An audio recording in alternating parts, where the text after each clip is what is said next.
Hey, salut à tous, c'est Alex, bienvenue dans une nouvelle vidéo. Je vous retrouve aujourd'hui pour un test clinique pour Enduro Magazine dans lequel je vais vous parler de protection de jantes S3. Alors pourquoi une vidéo sur des protections de jantes qui finalement ne sont jamais que des stickers renforcés? C'est pour une chose très simple, c'est qu'aujourd'hui on le voit comme sur cette jante là, les constructeurs nous livrent des motos avec des magnifiques jantes noires. Alors esthétiquement c'est vraiment magnifique, mais vu qu'on n'achète pas vraiment des motos de salon, quand on les emmène en tout terrain et dans les cailloux, elles restent rarement noires très longtemps. Du coup, ce petit accessoire là, qui ne vaut pas très cher, va vraiment sauver et vos jantes, leur durée de vie et vraiment leur donner un aspect sortie d'usine. Et d'ailleurs ici on a le parfait exemple, ces jantes sont neuves, elles viennent d'un Beta X-Trainer 2018 que mon père a acheté, la moto à 100 km. On voit déjà quelques petites traces, pour l'instant rien de méchant, mais il est largement temps de mettre les stickers avant de les abîmer. Au moins ça permet de garder le matériel propre et le jour où on veut la vendre, c'est tout de suite plus valorisant. Donc voilà les protections à proprement parler. Ici, vous avez un sachet qui permet de faire une jante avant, une jante arrière, qui du coup se compose de 12 lamelles, puisque vous en avez 3 de chaque côté de chaque roue. C'est un petit détail à préciser, mais si vous avez déjà fait quelques recherches en ligne, vous avez pu vous rendre compte que chez tous les revendeurs, personne ne précise la quantité de lamelles, pourquoi est-ce que c'est faire, est-ce qu'il y en a pour une roue, 2 roues, 15 roues. Là au moins vous le savez, voilà ce qu'il y a dans le sachet. Vous avez de quoi faire une roue avant, une roue arrière au complet et au moins après vous roulez en toute sécurité. On peut voir ici les 6 lamelles pour les roues arrière qui sont les lamelles les plus incurvées et les plus larges du kit. Les lamelles longues et droites qui sont là sont faites pour les roues avant. A savoir que ces kits sont universels, ils se montent donc sur toutes les motos. J'en ai monté un sur ma moto de trial, ici on va faire de l'enduro. C'est valable également pour les motos de cross puisque vous pouvez faire les roues en 21, en 18 et en 19.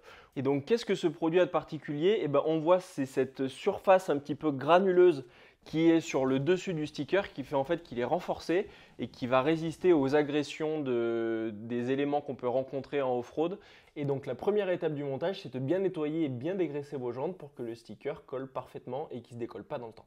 Donc là, je suis avec les stickers pour roue arrière. J'ai une roue arrière, ça tombe bien, c'est les plus incurvés des deux et les plus larges.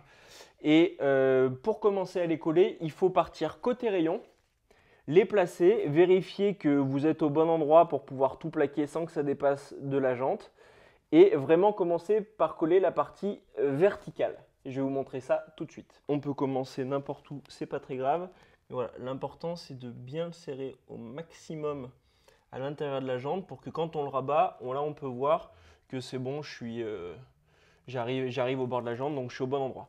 On commence juste comme ça à le poser et à le faire avancer petit à petit en avançant ses doigts au fur et à mesure et en faisant en sorte de rester à peu près droit tout le long.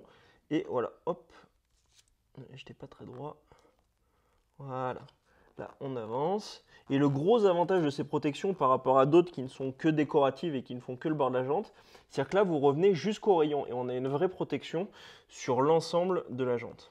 La première partie est posée. Ensuite, ce que S3 nous recommande de faire, c'est de passer un coup, donc soit de sèche-cheveux, soit de décapeur thermique, sur la partie collée, histoire de bien faire fondre la colle et tout mettre en place, et aussi pour ramollir la partie à plaquer sur l'autre côté de la jante. C'est ce que je vais faire tout de suite. Voilà, on vise bien l'intérieur de la jante, histoire dans un premier temps de faire fondre la colle et bien fixer pour être sûr que ça ne bouge pas.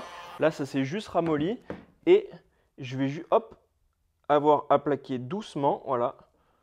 Et après, c'est comme coller un kit déco, hein, mais c'est vraiment extrêmement facile à coller. Donc voilà, la première lamelle est collée. Petite recommandation, il faut superposer les lamelles à chaque collage.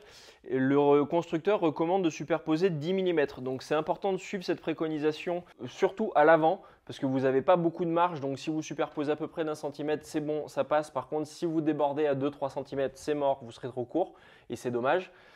Par contre, à l'arrière, vous avez de la marge, vu que ça fait du 18 et du 19. Sur des jantes d'enduro, vous allez être obligé de recouper un petit peu le dernier sticker.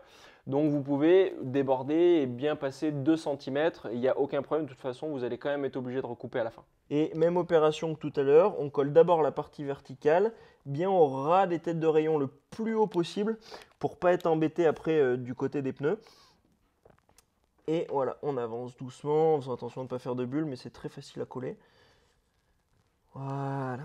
Voilà, la jante arrière est protégée, il me reste la jante avant à faire. Si ce produit vous intéresse, vous pouvez le retrouver sur mon site internet alexenduroparts.com. Sachez que c'est disponible dans tout un tas de coloris différents. Je vous invite à aller visiter la fiche produit pour voir tout ce qu'il y a de disponible.